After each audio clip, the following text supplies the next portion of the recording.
Media reports saying he went AWOL or deserted. They're actually two different things. To talk about whether he may or may not face a court-martial and how you can prove somebody to be a deserter, Fort Worth attorney Brian Bouffard, a former lieutenant commander in the JAG Corps. First of all, what is the difference between being AWOL and being a deserter? There are two different criminal offenses under the UCMJ. Desertion is more serious, and it requires the government to prove one more thing, and that is that not only were you absent from where you were supposed to be, but that you had the intent to remain away permanently.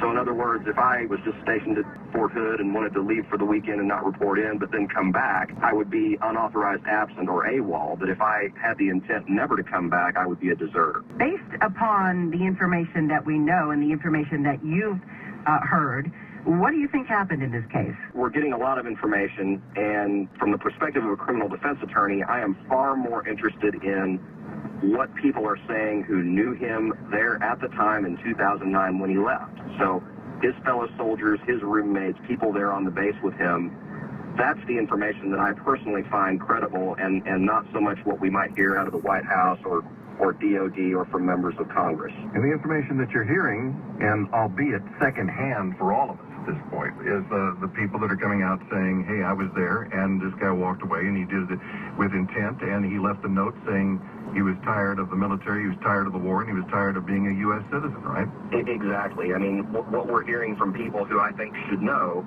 is overwhelmingly bad for Sergeant Bergdahl. I mean, the picture is that he laid down his weapon, he walked off the base, whether to intentionally go join the Taliban or just knowing that it's extremely likely that he's about to be captured, you know, either way, particularly when you take into account the things that he may have said and the things that we know his family has said, it paints a very disturbing picture of what was going on in his mind. Do you think he will face a court-martial when he does return to the U.S.? Well, I think he clearly could. I think that based on what we think we know at this point, I think the government could absolutely charge him in good faith and have a very high likelihood, I think, even of a conviction.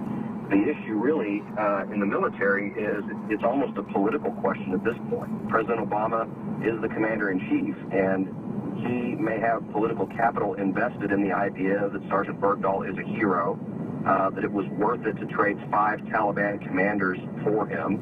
And if word comes down from him through his general that there will be no prosecution, then there will be no prosecution. I was just about to interject the political problem for both the White House and the Army. And, you know, who makes the call in this case? So you're saying the president could, in fact, say, no, this man is home where he belongs, and we're just going to leave it at that. Right. I mean, all branches of service, they meet at the Department of Defense, and President Obama, the President of the United States, is the commander-in-chief. And he would have the authority to tell his generals, no, I don't want somebody prosecuted. In other words, if he doesn't want it done, and a general does it anyway, he's essentially going against what his boss is telling him to do. And is he going to get back pay for all the time that he was in Taliban hands? Well, it's a great question. You know, in theory, he could. If they really try to push a prosecution of him, then likely he will not. If he's convicted, obviously he's going to lose, you know, all his rank. So this is one of those issues that's going to just sort of have to come out in the wash. All right, thank you very much for your time this morning. That's Fort Worth attorney Brian Bouffard, a former lieutenant commander in the JAG Corps. ALIF News and Information time is now 8:53.